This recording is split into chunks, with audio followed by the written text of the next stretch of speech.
is Guardian Radio 96.9 FM. Fresh news, smart talk, all day. The views and opinions of the hosts and guests are their own and do not necessarily reflect the position of the management and staff of Guardian Network.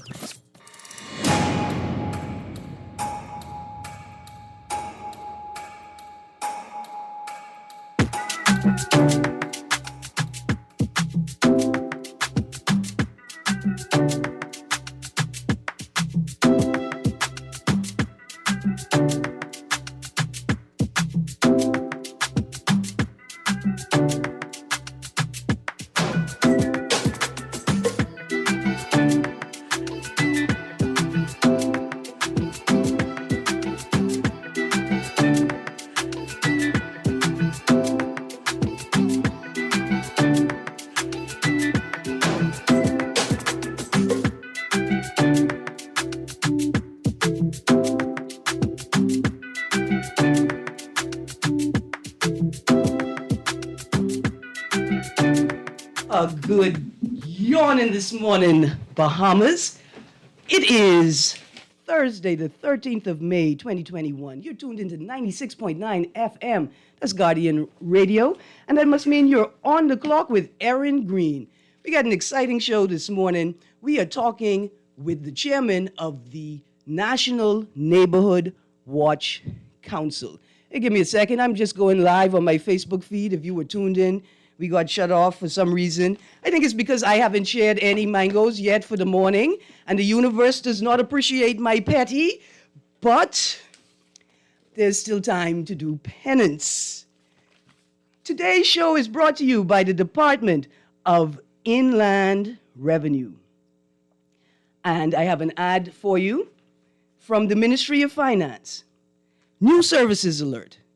Request an e-passport renewal online today. This is just one of the many government services that are now available online. Visit mypilotservices.gov.bs to register today. Remember, this message is brought to you by the Ministry of Finance. I'm super excited this morning, and let me tell you why. Because I just bought my first set of mango from off the side of the road. I don't think you all understand what mango season mean to some of us. Some of us like papaya. Some of us like sugar apple, right? Some of us like soursop. Some of us like tamarind. I like all, but most of all, I like that. I love that mango. Last year, I was able to taste at least 8 different varieties of mango, locally grown.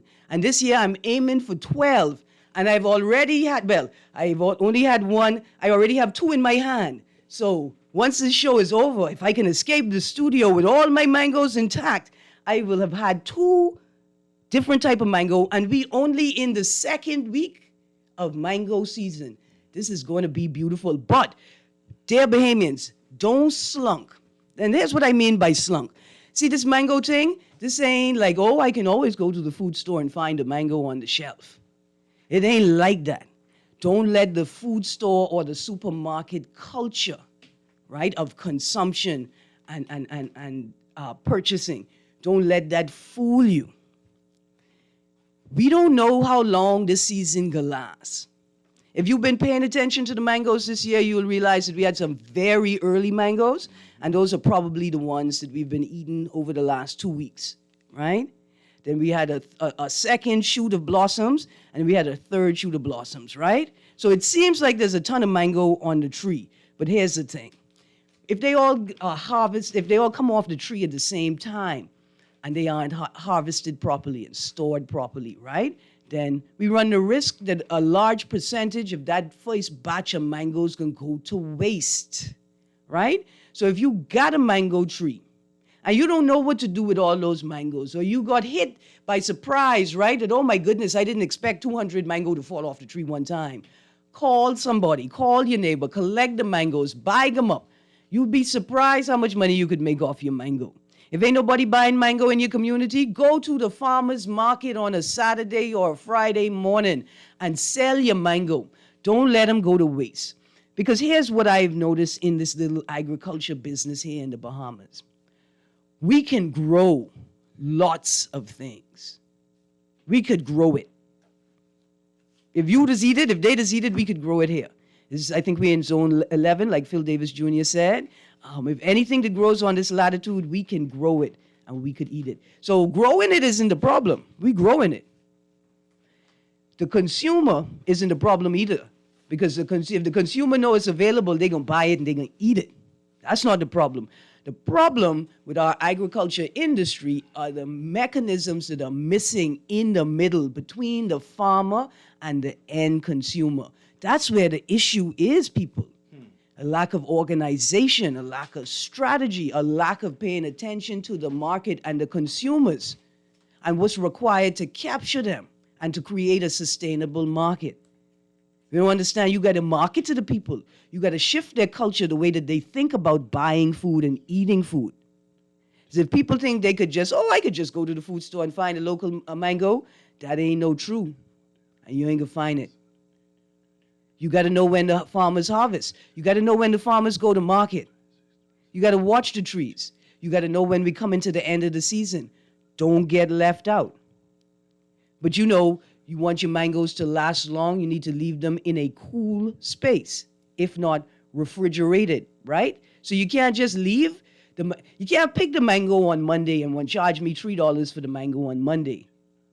Don't sell them. Leave them outside on the porch for 3 days in the heat till Thursday or Saturday market and then try sell it to me for the same $3. It can't work.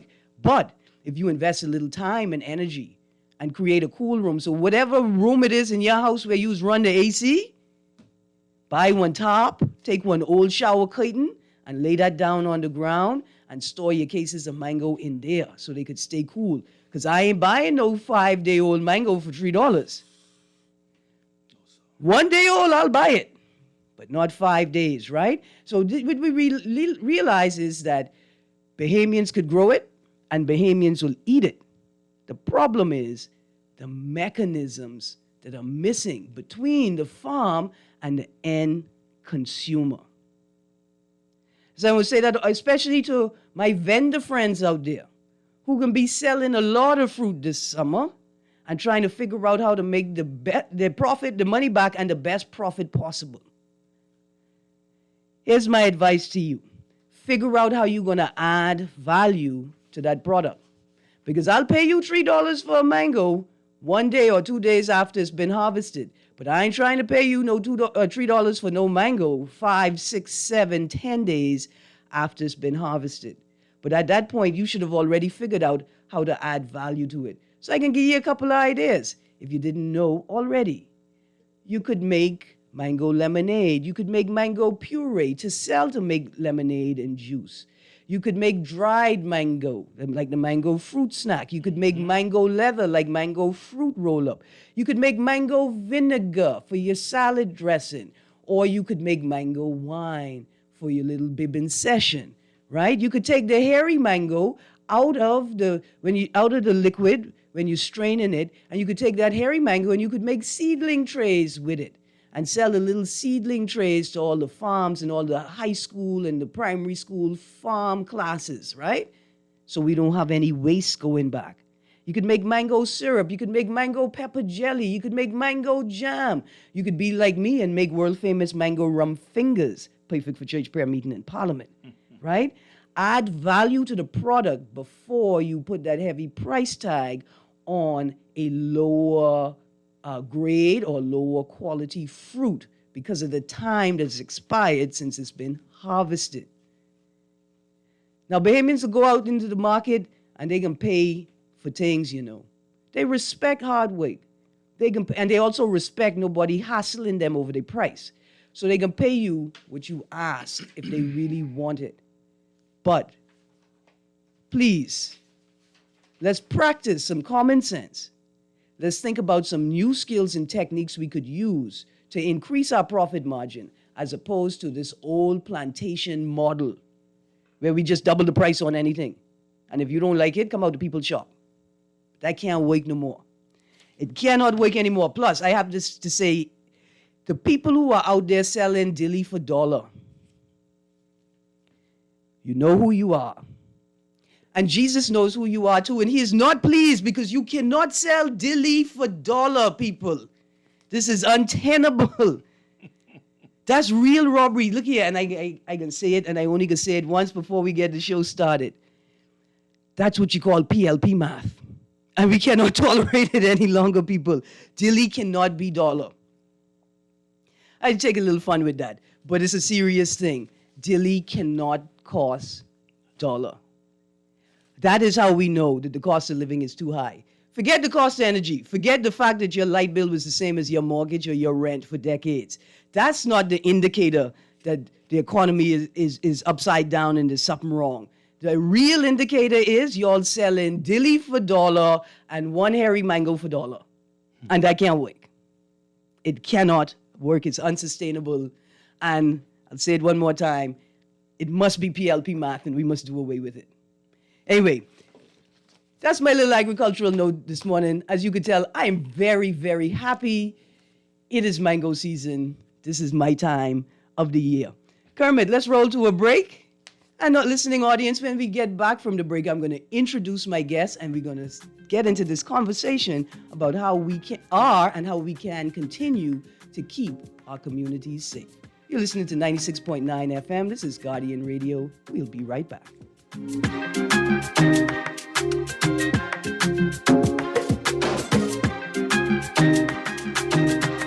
Have an outstanding real property tax bill?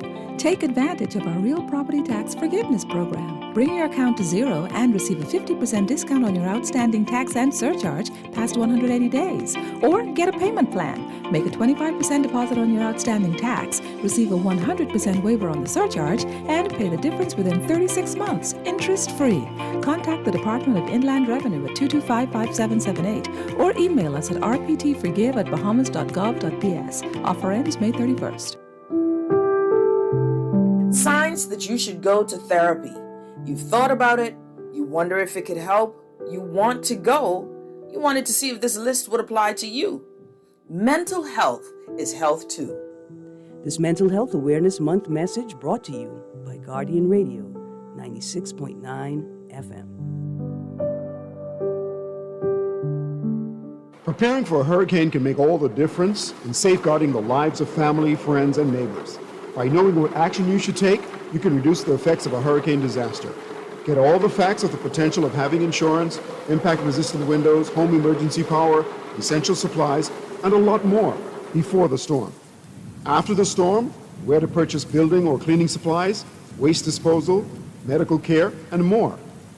The Nassau Guardian's Hurricane Guide will help you make sure everyone knows what to do in the event a hurricane approaches. Take advantage of this double insertion opportunity, plus 15 commercials on Star 106 hits.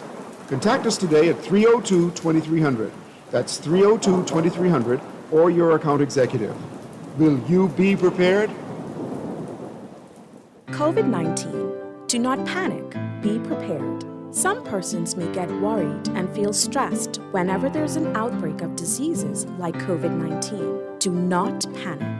It is better to be informed and prepared. Talk to a healthcare professional about your concerns. Make a plan for how you will keep your home and workspace clean and disinfected. Practice proper hygiene and preventative actions such as proper hand washing and coughing and sneezing etiquette. Stay informed about local COVID-19 updates from trusted and reliable sources. This message brought to you by Bahamas Ministry of Health in conjunction with Guardian Radio.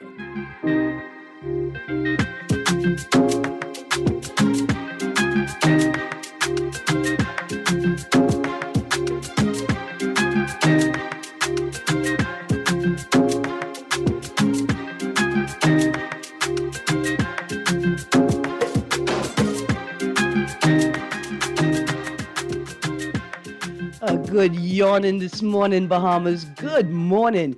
You're on the clock with Erin Greene. You're tuned into 96.9 FM Guardian Radio. And my guest today is Mr. Keno Wong. Like I said, he is the chairman of the National Neighborhood Watch Council. Now, I don't own a house or a home, but I am as concerned about crime, security, and safety in my community as the actual homeowners are. We all are in all of our communities. And this is not just about protecting property and cars and mangoes and things. It's about the fundamental, inalienable right to a life free of violence. This includes psychological violence, the fear that you will surely be a victim of crime. And it's not a matter of if, but only of when. Whether it's bullying, gang violence, street harassment, and sexual predation, that's when you prey on people who you think are weak and vulnerable, trying to have sex with them. Robbery, theft, or housebreaking, everyone has the right to a life free of violence.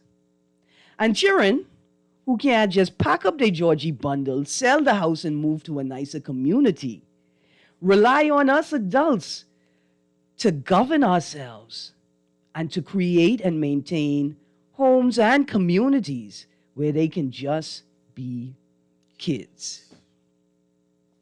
So I was on my phone the other day, just scrolling as you do when you're wasting time, and I saw a flyer for the National Neighborhood Watch Council.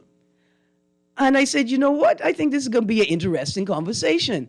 Well, I am so glad that in fact, somebody shared the flyer in a group I'm in, and I'm so glad I reached out to them and said, hey, boy, do you have contact for these people? And he said, you talking to the contact right now.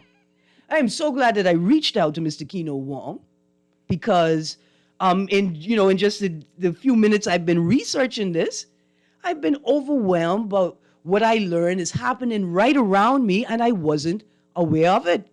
And here I am watching things. I watched Trees, I watched Man, I watched Chick Johnny, and I didn't watch The Wife.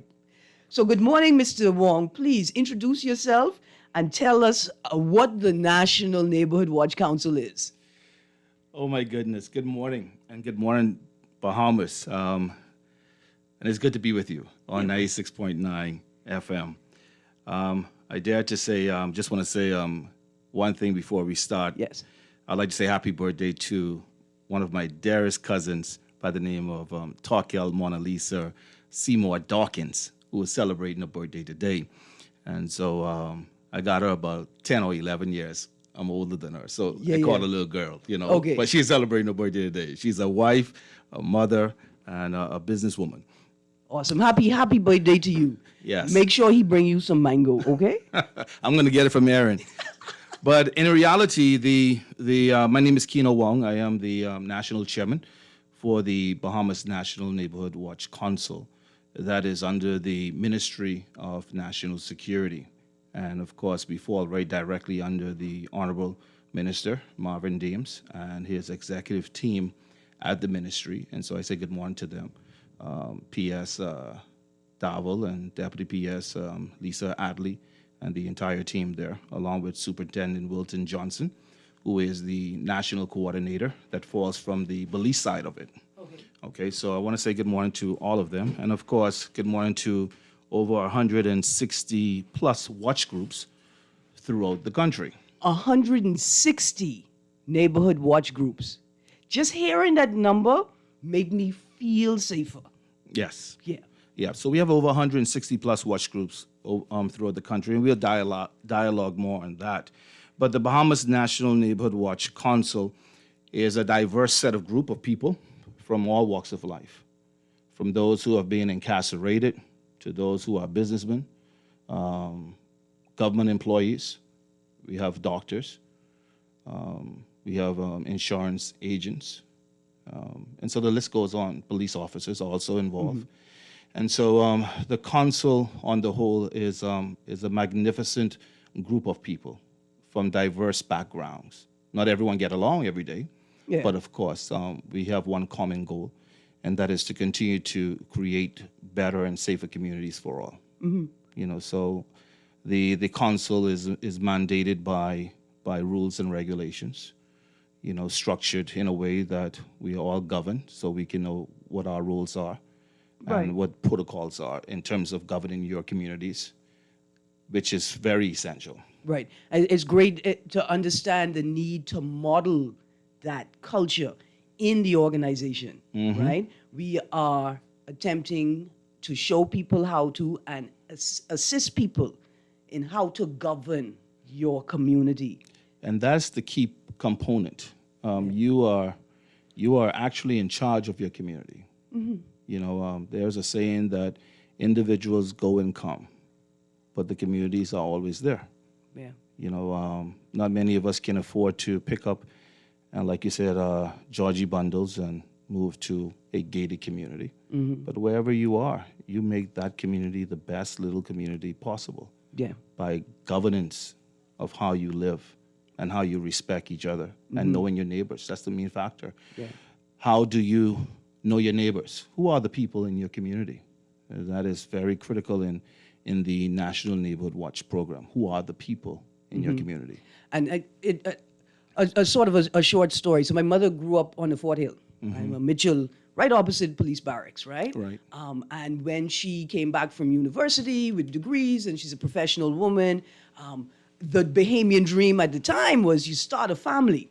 You buy a home, you move out into the suburbs and you build up the country, right?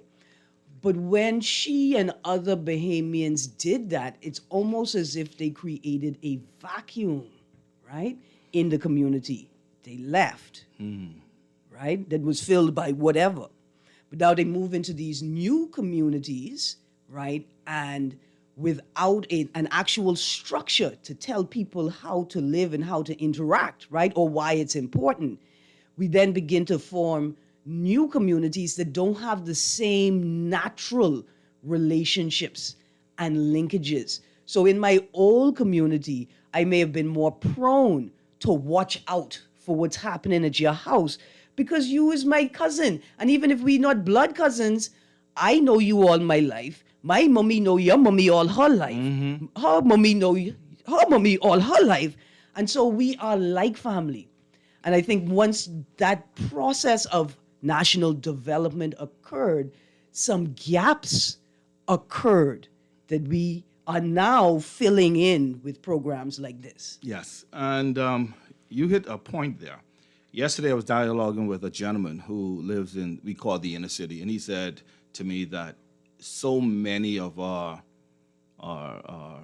leaders in our country say that they come from humble beginnings in the inner city. And he said, you know what, Kino, but they don't come back to bring the wealth back. They don't come back to bring changes. But they talk about, I walked the streets bare feet. I knew what it was to use the outside toilet. I knew what it was to get water from the city pump. But they live in the suburbs. They live out in the more expensive communities. But have they ever came back into those communities to develop a community center or help clean up the community or even speak to the younger generation of whence they come from? Or to sort of recapture the family property, right? Like land is wealth. But see, it's not just the land itself. It's the accumulation of lived experiences and culture developed on that land that builds empire and families, right? Yes. And so you come back into the community and buy the piece of land, whether it's for a family member or you lease it out to other members of the community, but stake your claim. Yeah. You're right. And so, we have lots of work to do. And the institution is growing every day. We just came back from out of Exuma, where we had approximately about 37 graduates from out of the program. And so Exuma is on board with the National Neighborhood Watch. We had majority of the police officers, from Chief Superintendent Ferguson to Superintendent Morse and the rest of the ASPs and sergeants and corporals who got involved and learned the structure of the Bahamas National Neighborhood Watch Council. So there was a week training. Right. And so we are delighted to have Exuma on board at this very particular time. But there's much more. I know that you have a lot of questions, like you said to me outside, that you have a lot of questions that you would like to ask. So the wider community of the Bahamas can know Right. what we are really, really all about, and who are our true partners. Right. And I want to invite our listening audience to call in and ask any questions. I'm fascinated, but I know people are concerned about the state of their communities and may want to know about how they could form their own group. So let me remind them of how they could get into the conversation. Remember, we're streaming live audio and video on GuardianTalkRadio.com. You could listen in on TV on Cable Bahamas, Channel 969, or Flow, Channel 612. Or you could download the Guardian Radio app for your Apple or Android smart devices and listen to our audio feed or watch us on our video feed right there on the Guardian Radio app. Or you could text us on the Guardian Radio text line. That's 422-4796. That's 422-GR96. Standard text rates apply, and that's powered by BTC. Or you could call us at 323-6232, 325-4316, or 325-4259. Now, you see, we have a couple of texts here. Now, Mr. Wong, you read this text. These people asked me to ask you if you was a PLP supporter. And I want to say to them, you don't mind me in here talking about PLP math, you know. That don't have anything to do with Mr. Wong. I crack and joke on the PLP, right? And anybody else who want to get joke crack on them. But I don't know if he's a PLP supporter. What I do know is that he is a supporter of national development, because this program is absolutely wonderful. Wonderful, like absolutely wonderful. I live in a community that is a semi-closed community, right? It's like a cul-de-sac. And technically, you don't have to come through there unless you go into somebody's house. And I know about that. Right. But lots of cars has come through there. And like I told you all yesterday, I got the camera on my mango tree. On it. Y'all, please don't make me put y'all on TV. But there are always lots of cars coming through my neighborhood, right? And I just have to presume that these are other people from the neighborhood. They're just taking a different route home. They just want a scenic route, or they want to see the mango tree, see what it's saying. But it's extremely important. It's always on my mind. Community safety. Right. And in fact, I know my neighbors would look at me when I was younger, like, this woman don't have a job. She don't own a house. She don't comb her hair, but she is very, very concerned about what's happening in her community. Yeah. So tell me, can individuals join the watch group? That's a good question. We anticipate that anyone can join. Right. The mere fact is that we prefer communities. Right. An individual can show the interest, and then we speak with the individual to see how best we can form a neighborhood watch group in that particular community, his or her community. Right. So you'll help me. I will help you. Form one. Yes. If I can find other interested partners. In your community. The key component is this. The Royal Bahamas Police Force, under the leadership of Commissioner Paul Rule, has mandated with liaison officers who are attached to the National Neighborhood Watch Unit. Okay. That is led by Superintendent Wilton Johnson. And so we have various police divisions, 11 divisions here in New Providence. Then we have divisions in the Grand Bahama. We have divisions in Eleuthera, Abaco, and Exuma right now for the National Neighborhood Watch. There might be other islands in the Bahamas that may be interested. And of course, we entertain them as well. The structure is that an individual may want to start a neighborhood watch group in their community. We advise them to reach out to the nearest police division in their community. So for instance, let's go into the Eastern Division. Yeah. Okay, the Eastern Division is divided with Fox Hill Police Station, as well as the Elizabeth Police Station. Right. Depending on how it is zoned. And remember, the police zoning is different from the political zoning. Right. All right? And so therefore, if you're in the Fox Hill Division, you want to visit there and speak to Chief Superintendent Earl Thompson. And the liaison officer in that community is woman Corporal Burrows. Right. All right. And so individuals can approach the organization, and we'll be more than happy to show them the way forward on how to develop and how to start a neighborhood watch group in their particular community. Now, let me rephrase that. I have been in one particular community that I just realized is a part of your council of groups, and they have signs up that say "Smile, you're on camera." Yes. Do a lot of groups use cameras, or are they using CCTV to monitor their communities? I dare to say that there is a few communities that are basically on full stream. First of all, I will say that the oldest community in our country in terms of neighborhood watch is the Blair State. Okay. And they have a massive CCTV camera system, a camera system that is on power with the Royal Bahamas Police Force. Okay. Now listen, as an anti-imperialist, anti-capitalist advocate, right? Here's what I say to people. Do you hear that? Dear thief, dear robber, now is the time to reconsider today's business strategy, right? Now that you have been given access to more information, right? You realize that communities are armed with tools, right? So I'm not telling you you're a horrible person because you're a thief. What I'm telling you is now is a good time to reconsider your options for the day. And I'll tell you this. The Neighborhood Watch program, like you said, let me piggyback off of how many other communities. You have the Yellow Elder, Millennium Gardens, Stapleton Gardens. You have some other communities in the Southwestern Division, which is the Carmichael Road area. You have communities in the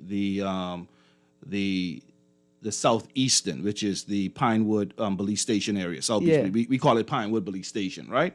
But the correct name is the Southeastern Police Division. Yeah. So you have communities that have CCTV cameras. You also have community residents that has cameras that are pointed directly to the road. And so therefore they're able to pick up any strange activities that is going on. And that they may be able to assist their communities if there was a house break-in, bumper theft, car theft, whatever it is that they are there. That's why the Neighborhood Watch program is so essential. It's not just about fighting crime. It's about knowing who are the people in your community. And so that particular community that you said you drove through that says, "Smile, you are on camera." Yes, there is a lot of cameras in that community. Yeah. You may not see it, but we got you. And let me make a note here because I know there's a whole bunch of, there's a handful of by them out there now saying, "Man, look at Miss Greene and she just on this Babylon system and they are holding down the black man and neighborhood watch and camera and man them and thing." First of all, if you are a gangster and you are not concerned about the safety of the people on your turf, then you's a sorry, pathetic gangster, right? If you was any kind of gangster and vulnerable people are being robbed or taken advantage of or preyed on, like older women being preyed on for sex, or even something mild, like I know some by them who is go very politely and they know is older women in their neighborhood who live by themselves and they smoke cigarette, they just go and knock on, "Oh, how you doing today? And I just want to know if I could have a couple cigarettes." And you already know your older neighbor is concerned for her safety and don't want to make any enemies. So you could always tax her for cigarette. That's just like begging a woman for sex over and over and over and over again, right? So y'all gangsters who out there talking about the Babylon system, shush. Y'all ain't doing nothing to keep nobody safe. You see, y'all can't step to big man them trying to keep people in their communities safe. That ain't how this is work. Anyway, that was just a small note for them by them. Yeah. You know, so there are CCTV cameras around. Yeah. And there are apps on our phones as well that we can monitor what's going on in our communities from our homes. Or if a neighbor has a particular app, he or she may share the ID number with them, and so they also can monitor what is going on in their particular communities. This is awesome. I got a text here that says, "Please tell them stop stealing coconuts." Well, listen, that's one of the reasons why I was really excited about having this show, right? This is about us governing ourselves, and it's about us taking the actions that we can take to protect ourselves and to support the work of the RBPF, right? Who we know is overwhelmed with a myriad of tasks, right? And so, like this conversation in the U.S. about defund the police, right? It ain't really about beating up the police, or at least in any Bahamian context, if we're going to have the conversation here. What it's really about is allocating the resources to where they need to be. So, should police officers be tasked with dealing with individuals with mental health issues in the community? They do it because there is no other service available to do it. But it's not necessarily their job. Police officers haven't necessarily been trained to do it. And why would we put the weight of that task on them? We should put the weight of that task on the people who are trained to do it, right? And so this is about filling the gaps. And Erin, and the wider Bahamas, the community leaders are not trained to deal with psychopaths. Right. That's not our job. Yeah. But we dare to say if there are situations in our communities, we call on the relevant authorities, right, who will come and assist. Right. But that's not what the NNWC or the Neighborhood Watch program is all about. But what you do, and what I could use you to do, is to say, hey, I know you have a camera pointed in this direction. Yeah. Can you give me some footage or tell me how many times you saw this individual?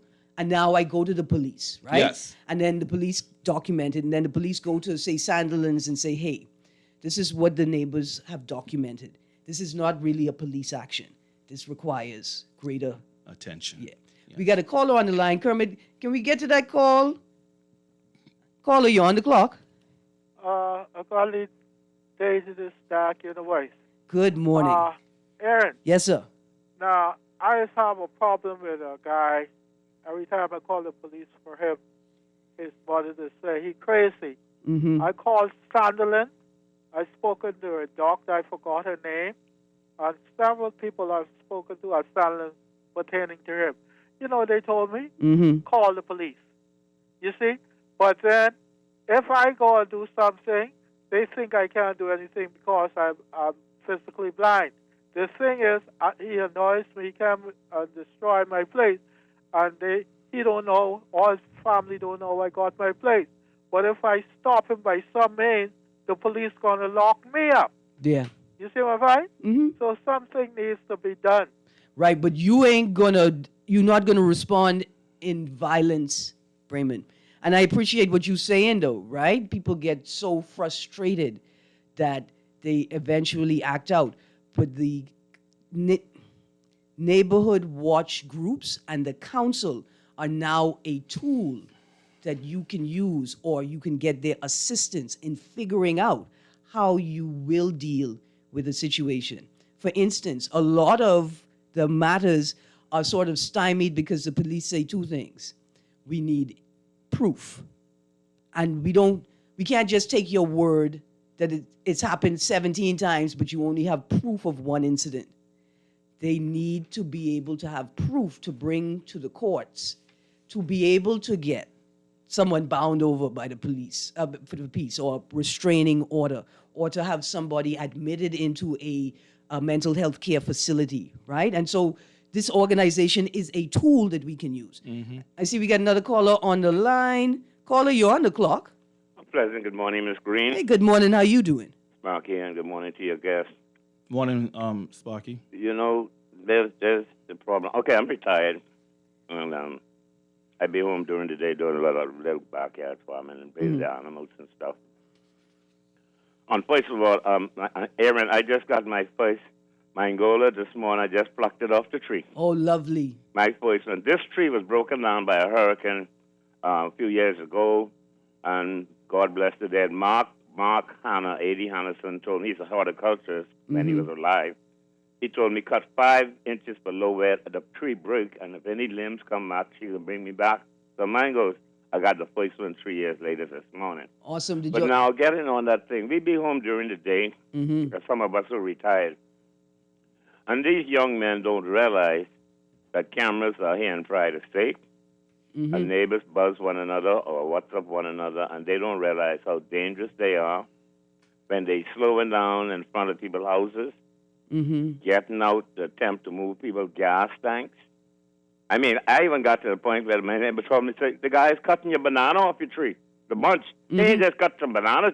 He cut a whole bunch. Two of them took the whole bunch. Yeah. One slap at the cut, just grabbed the bunch and gone in the little one of these little funny cars, one of them convict can car, and gone out. And we saw the car, but we didn't get the license plate. But these people need to be very, very careful because they don't know that during the day there's some retired people with ammunition looking at them and got the right to protect self and property. Now, Sparky, do not Because waste. Hold on, don't waste no mango throwing it at these people. It ain't gonna be no mango. It ain't gonna be. It could be one of them lead trees. But listen, okay, we can't, Sparky. You know we can't. People, we are using this opportunity, this time, right, to talk about the legitimate tools available to you, right? We are also using this time to express to those that would resort to theft and burglary and robbery to understand that A, people are tired of you. B, those very same people are going through the very same stresses that you going through, financial, psychological, and emotional. C, y'all are stupid criminals. Y'all are very bad at what you do. And you are frustrating people to the point where they want to hurt you, where they want to use weapons against you. And this should be a clarion call for you to stop, right? And here I am with my bleeding heart, literally trying to tell you how to stay out of the man's hand by finding an alternative, but also by not being stupid. Because people can call the police on you, and I can call the police on you too. And we don't want to call the police on you because you young black men trying to figure something out. But stop being stupid. And with that being said, I want to let Sparky know that Pride Estate, I know Pride Estate 1, 2, and 3, I think. But Pride Estate also is a part of the National Neighborhood Watch program. We have a president in that community by the name of Baron Musgrove.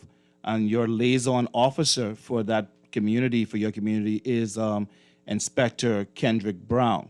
And so if there's any concern, you can always reach Inspector Brown at 457-0383. That's 457-0383. Inspector Brown, who is responsible for the Neighborhood Watch program in the Southwestern Division. And so if you see anything that is out of place, things that are going contrary to property, you can call 911, and if that doesn't work, then call Inspector Brown, like I said, at 457-0383, and he'll be more than happy to assist you with any particular matters as it relates to your community in the Southwestern Division. All right, let's get to these two calls, and then I want you to flood us with any information you want us to know. Don't mind me talking. Caller, you're on the clock. Good morning, Erin. Hey, good morning. Hey, maybe love it. Hey, it's like you know this right away. Yes, sir. You listen to talk show every day. Yes. But good to hear your voice. I mean, you come on a long time. Erin, I know he's one of our broadcasters who need a talk show too.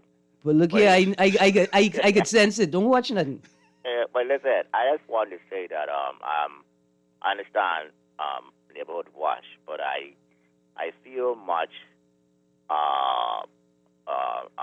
more appreciative if we have local government in New Providence. I think it's time for Erin and Keno. I understand how you're promoting your Neighborhood Watch, but I think it's time for we promote local government in New Providence where we can have more than Neighborhood Watch. We can have more, and I think F&M government campaign on the local government. Matter of fact, they put local government family out, but it's sad that they haven't reached here in New Providence yet. So I'm hoping that we will still see local government come to my beautiful eyes of New Providence. I believe that local government will solve numerous of problems, including your crime, Erin. Oh, yeah. We bring it to New Providence quickly. Thank you. Have a good day. Thank you very much. And it would help the council, right? Like it will provide services and an environment in which they can enhance what it is they do. Look here, you're absolutely right. But in the absence of that, the state, we govern ourselves and we continue to do what's necessary to govern ourselves. I see we got another caller on the line. Caller, you're on the clock. How you doing? Good, thank you. Good morning. Good morning, Erin. I'm enjoying the Guardian presentation today. Kermit, can you turn up the volume on the caller? Can you speak up just a little louder for me, A little louder. Yeah, yes, there you I'm go. saying good morning to everyone, Guardian listeners and the world. I hear what Ponkanita had to say, but and maybe that's true if you have plans of keeping the majority of the Bahamians on the smallest little rock on the planet. So local government right now is in the family of islands, and so we need the children of our forefathers who lived and now is dead, who had to leave the family islands to follow their children, okay, because they get older. The children need to go back to the family islands, okay, and execute these local government rules and regulations that already exist. That's point one. Mm-hmm. However, now when Grammy them was living there, they had some rough times, and I'm gonna keep you long, okay? So I'm saying to the young people, it might be a little hard work now, but at least during the hard work, you know what you have? You have social media, you have technology now. Grammy them didn't have that in the hard times working. So let's get back to those family islands, get back to working and praising Almighty Yahweh Elohim, and at your pastime, now you have the right to put a smartphone in your hand after work. Have a blessed day. Yeah, man. Thank you very much. Thank you. Thank you very much. That's some really interesting cultural things, right? Because there's some things we need to go back to bring forward. Yeah. Come on, flood me with this info. Yes. Okay. So I'm out because I know that our time is running. I will dare to say that the Ministry of National Security and the National Neighborhood Watch Council was launched on Monday, the 30th of April, 2018, at the Paul Farquharson Conference Center by the Prime Minister of the Bahamas. And I dare to say at the time, prior to me getting involved with this Neighborhood Watch program in 2018, I was approached by the then Senior Assistant Commissioner of Police, Mr. Stephen Dean, who was very instrumental in asking me to come on board. Yeah. And so I must give kudos to him because he was and still is a mentor to me in terms of how to continue to structure and how to be observant and for this program. So I must say thank you to him and thank you to those who are part of the initial stage of this program. The Royal Bahamas Police Force is our number one partner. Okay. And I must say thank you to the Commissioner of Police, Mr. Paul Roll, who has appointed a representative to work closely with community leaders in the person of ACP Theophilus Cunningham, who is responsible and has the greatest responsibility for community policing. Also with Superintendent Wilton Johnson, who heads up the NNWC Neighborhood Police Unit. At this present time, we have the Neighborhood Watch Unit along with ACP Cunningham. They are actually in the Bean and Grantstown community right now, walking those communities. Right. And so just about every Thursday or Wednesday, you will find that the community policing unit goes into communities to hear the concerns and to give pamphlets out and information to communities to join the NNWC, but also to let them know that the police is here to help them and is their friends in the community. Right, and so I would say to all the men, young woman, young man, them who want smoke, they join. I don't want the police through my neighborhood and ray. Sometimes the police ain't even in the neighborhood for you. You want the police in your neighborhood so they could hear the little girl crying because some big crusty man is intimidating her and coercing her. Or you need to be able to hear Grammy who slipped down, right, and need help. Yes. They're not there for you. And if you would practice spatial awareness, critical thinking, and mindfulness, you would understand why they need to be in your community. And you're right. And so the police is in Bean and Grantstown this morning. Yeah. And so they are walking that community and giving out pamphlets on a lot of concerns that you may have. And at the same time, you can ask them questions as well. And so they are there as a friend. Yeah. Not to come and knock down your doors or kick down your doors or handcuff you, but they are there to build the partnership. And the NNWC greatest partners is the Royal Bahamas Police Force. They are our partners in this. Yeah. You're not a snitch. Let's get that out of the way for the wider community in the world. No, we are here as a partner with them.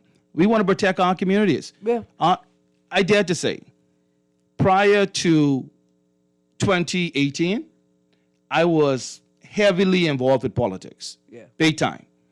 And I had aspirations of becoming a politician. But after ACP Stephen Dean spoke to me, my mindset changed for the development of better and safer communities. Mm-hmm. And I'm passionate about it. No one's going to take that away from me. I love community work. Mm-hmm. It doesn't matter what government is in power. Mm-hmm. I will continue to be the advocate for better and safer communities. Yeah. I live in a community called Johnson Terrace. I've been serving in that community probably for almost 17 years. Yeah. And I've become that community leader. Matter of fact, they call me for everything. Sometimes I won't tell them now, hey, y'all might as well just put me on the payroll. But, I love my community. We are structured. We have great people in Johnson Terrace that live as one, a community that lives as one. We may not all get along, but at the end of the day, when we pull our resources together and we do things together in the community, the entire community has the opportunity of being appraised of what they're doing. Mm-hmm. I dare to say this, though. The National Neighborhood Watch Council is going to be around forever. Mm-hmm. Let me just say that right now on this station. It doesn't matter what government comes in power, because we are the people in our community. We will stand with our communities, and we will continue to push. This is a great community, and I want to say this, that with over 160 plus watch groups, Ms. Greene, and the wider community of the Bahamas and the world, we have 105 watch groups in New Providence, 22 in Grand Bahama, 21 in Eleuthera, 12 in Abaco, and 8 in Exuma. Mm-hmm. These residents and these community leaders are presidents of their communities. They work closely with their community residents, and they work closely with the Royal Bahamas Police Force. We have strategic planning. Yeah. Our plannings are to have safer and better communities. That's all we want. Yeah. This is not a political scheme that, because the government is in place, this is political. No, you have to take responsibility for your community. Yeah. Politicians come and go. Yeah. Governments come and go. And people get the governments they deserve. That's why you govern yourself. So at the end of the day, I'm passionate about this program. Yeah. I have a great executive team. All right, and I can name them all for you. Portia Corbell is our secretary. Eva Bean is out of Abaco. She's the assistant secretary. We have Kendra Cunningham out of Grand Bahama. She's our treasurer. We have Anastasia Dawkins, who is in Abaco, is our assistant treasurer. We have a chaplain, Alfreda Strawn. We have a deputy chaplain, which is Marvin Gibson out of Deep Creek, Eleuthera. Mm-hmm. We have Justin Johnson out of Blair, who's our sergeant of arms, and Alan Adley, we call him Mr. BPL. So therefore, we have a strong structure. We have advisors such as Bishop Deldon Fernando, Bishop Gregory Minnis. We have these spiritual advisors. Yeah. We have other advisors such as Patrick Ferguson out of Grand Bahama. We have Edna Glinton here in Nassau. We have Ricardo Dean in Eleuthera. These are some of our advisors who sit with us to give us the proper guidance as an executive. And we have a strong support from the Ministry of National Security. Not everything may fall in place the way we want it, but we push for better communities. Yeah. All right? There are communities that does their own funding. They don't depend on government for anything.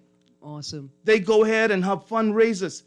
We had a community of Jubilee Gardens, Debbie Lightborn, who won a prestigious award from NUSA, which is the highest level of community work in America. Yeah. And our organization, along with the Royal Bahamas Police Force, won the highest award in policing community at the IACCP Award. On an international award, which is the highest of the world. Man. So the NNWC is here to say, it's here, and Keno Wong as the national chairman, I will continue to advocate for better and safer communities for all. Look here, tell the people before the show ends, how can they reach out to the council? How can they join the council? And how can you can reach the council by the Ministry of National Security 502-3300. You can reach me on my cell 636-9773, And you can email us at bahamasnnwc@gmail.com. And I just want to say that this Sunday will be the first ever NNWC Community Prayer Summit that starts at 5 p.m. on Zoom. And so therefore, if you want more information on how you can join our Zoom network for our prayer summit that is led by our chaplain, Alfreda Strawn, who's also the president of the Fire Trail community, we have an awesome lineup for this Sunday coming where we're going to be praying for our entire country and for our nation. And so, Erin, we thank you for the opportunity. And once again, on behalf of the Ministry of National Security and on behalf of over 162 watch groups throughout the country, we thank Guardian Network for the opportunity of speaking on the Bahamas National Neighborhood Watch Council. Listen, thank you so much. I don't think you all understand how important it is for people just to know that this is going on, right? Because these are the things that give us confidence and faith and hope that we are heading in a more positive direction in our country. We're all out of time. I gotta let Levon Miller and Unleash on the mic. It's been a pleasure having you here this morning. Thank you. And this is not your last time on the show. And I just want to say good morning to Christopher and Sanaya Wong, my two beautiful children who attend Temple Christian High School. God bless you. And to the one and only Ethernet Omega. Good morning, girl. Boy, look here. Y'all know I said in when mine go home with your daddy. He better don't eat it before he see y'all. Have a great day, Bahamas. It's been wonderful talking to you this morning. You're tuned into 96.9 FM. It's 11 a.m. and Levon Miller is up next. Have a great day.